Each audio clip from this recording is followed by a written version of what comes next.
Victoire du Paris Saint-Germain 1 but à 0 contre Angers. Alors je ne sais pas hein, quel est le positif à retenir. Il y a beaucoup de choses à retenir de cette victoire. Mais tu vois que c'est des matchs d'entraînement. Tu vois que le Paris Saint-Germain n'a pas eu de préparation. Tu vois que Paris est en rodage, est en rodage entre guillemets. Et voilà, Paris n'est pas encore prêt. Voilà, ils sont pas encore prêts.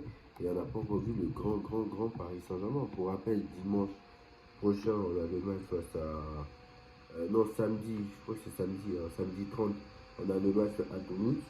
Et après, c'est la trêve internationale. Donc, espérons que pendant la trêve, il n'y ait pas trop de blessés. Normalement, pour le programme de la semaine prochaine, jeudi, il y a le tirage au sort de la Ligue des Champions. Donc, ça aussi, c'est important à dire. Mardi et mercredi, il y a les barrages. Et jeudi, il y a le tirage au sort de la Ligue des Champions. À voir contre qui on va tomber. Est-ce que on aura de la chance cette fois-ci? Je ne sais pas. On a rarement eu de la chance, hein, pour rappel. Depuis que QSI, depuis que Tourelle est arrivé, on a moyennement eu de la chance. Il y a une année où, la première année de Tourelle, on a pris sur une poule, on a pris Liverpool et Naples, mais Tourelle a quand même réussi à finir premier. Il y a une année où on a pris Manchester United, Leipzig. Pareil, on était à deux droits d'être éliminé, mais Tourelle a réussi à terminer premier avant de se faire virer. Donc très clairement, l'année dernière, on a pris sous Pochettino, on a pris City et Leipzig. On a fini deuxième derrière City. L'année d'après, sous Galtier, on avait pris Benfica, la Juve, qui n'était pas la grande Juve. Et bien sûr, Maccabi Haïfa, on a fini deuxième, hein, sur un scénario incroyable, hein, très clairement, où Benfica a gagné 6-1, très clairement, avec Galtier qui disait que oui, Benfica mène 2. Bref, on ne va pas refaire l'histoire, c'est pas le but du sujet. Donc voilà. Et l'année dernière, bon, la première saison d'Enrique, on avait Dortmund, AC Milan et Newcastle, le tirage de la mort très clairement. Et bien sûr, l'année dernière où on a eu le tirage. Bon, là, bon, par contre, là, je parle des autres tirages. Mais en fait, ce qu'il y a, c'est que maintenant, c'est une phase de ligue. Donc, voilà. Donc, ce sera 8 adversaires, quoi qu'il en soit. Voilà. Espérons qu'on aura un peu plus de chance. Parce que affronter en même temps l'Atletico, le Bayern, Arsenal, le City, frère, c'était pas un cadeau. Et même dans les chapeaux 4, on nous a donné la pire équipe qui était Gérone. Donc, très clairement. Donc, voilà. Et même ça, c'était pas facile. Bref, on va débriefer le match du Paris Saint-Germain, très clairement. Et ce Paris Saint-Germain-là est en mode rodage. Et on voit que Paris n'est pas prêt. Voilà, on voit que Paris est en préparation et que ces matchs-là sont des matchs de préparation. Je suis désolé. Chevalier n'a quasiment eu rien eu à faire ce soir. Mais Chevalier, voilà, il a essayé quelque chose. Moi, Hakimi, je ne l'ai pas trouvé très bon ce soir. J'ai trouvé un Hakimi offensif, mais un Hakimi, voilà. Pas trop ça, Hakimi. Pas trop ça. Marquinhos n'a pas eu grand chose à faire, de même que Pacho. Franchement, voilà, il y a eu quelques interventions, mais sinon, voilà, moi, franchement, voilà, ce n'est pas une grande partie, voilà, tout simplement. Mendes, je ne l'ai pas trop vu. Franchement, ça se voit, voilà. Mendes, je ne l'ai pas trop vu. Voilà, Mendes, je ne l'ai pas trop vu ce soir. Et voilà, Mendes, je ne l'ai pas trop vu. À un moment, il voulait tirer un coup franc, j'ai pas compris. Vitinha, moins bon, voilà, moins bon. Mais Fabien Ruiz, le match de Fabien Ruiz, franchement, moi, Fabien Ruiz est l'homme du match, et en plus, il est buteur. Donc, très clairement, voilà, Fabien Ruiz, il était bien placé à la relance, devant c'est lui qui marque. Franchement, et en plus, il était à deux doigts de mettre un doublé, hein, Fabien Ruiz. Il était à deux doigts de mettre un doublé parce que l'occasion qu'il nous rate à la 78e minute, c'est, il était pas loin de nous mettre un doublé. Et Ruiz, franchement, d'année en année, il progresse.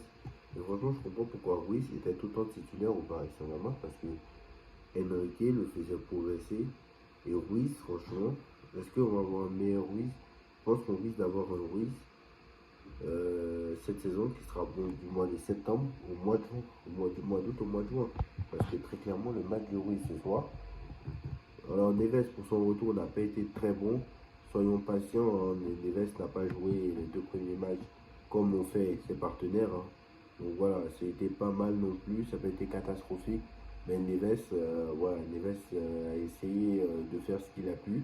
Enfin, ce qu'il fait d'habitude d'ailleurs. Mais voilà, tu sens peut-être que Neves n'y était pas parce que, voilà.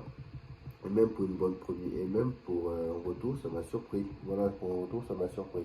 Mais voilà, encore une fois, moi, je critique encore le niveau de la Ligue 1 parce que moi, je suis désolé, en fait. C'est pas possible. Doué, trop personnel. Doué, je suis désolé, mais trop personnel. Enfin, il fait de bons choix souvent, mais des fois, voilà. Il y a un moment donné, il était pas loin de mettre un but qui m'a rappelé Aston Villa, son égalisation. Vous vous rappelez l'égalisation de un partout contre Aston Villa. Voilà. Il était à deux doigts de le faire, mais franchement, je trouve, je trouve pas bon. Enfin, je sais pas, je le trouve pas bon. Je le trouve bon, mais il est trop personnel. Voilà, il est trop personnel. Et on va finir avec Dembélé parce que les pénaltys, frérot, j'en ai marre en fait. Je sais pas qu'est-ce qu'ils font. Je sais pas, moi je sais pas, je comprends pas en fait.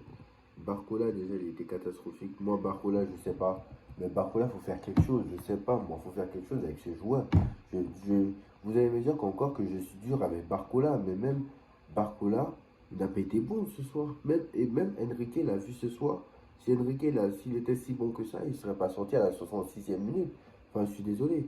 Moi, on me dit toujours, oui, pourquoi est-ce que pourquoi tu es dur avec Barcola? Tous les matchs, tu es dur avec Barcola. Alors pourquoi c'est le premier à être sorti ce soir avec Ruiz? Vous pouvez m'expliquer? Pourquoi est-ce que euh, pourquoi est-ce que les autres sont sortis à peu près à la 80e et pourquoi c'est lui le premier à être sorti avec João Neves? Je peux savoir? Non, non, bah non, voilà. Neves, on sait très bien que c'est parce que peut-être il n'avait pas 90 minutes. Je sous-entends que c'est peut-être parce qu'il ne pouvait pas jouer 90 minutes. Mais pourquoi c'était le premier à sortir avec Neves? Moi, je suis désolé. Moi, je suis désolé. Pourquoi? S'il est bon, on le laisse sur le terrain. Donc, à un moment donné, stop. Si à un moment donné, il est bon, on le laisse sur le terrain. Il y a un moment donné. Donc, voilà, bref, victoire du Paris Saint-Germain 1-0. Rien à plus dire de plus sur ce match. Moi je veux savoir pourquoi c'est toujours lui le premier à sortir, alors que le mec n'a pas, enfin, je sais pas moi, pourquoi c'est lui le premier à sortir, alors qu'il était bon. Donc voilà, le Bayern qui gagne encore cet après-midi, enfin ce soir encore 6-0 avec un triplé d'Harry Kane contre Leipzig, hein. Leipzig est une équipe de Ligue des Champions, hein. Leipzig qui normalement joue les premiers rôles, hein. Donc voilà, avec un triplé d'Harry Kane.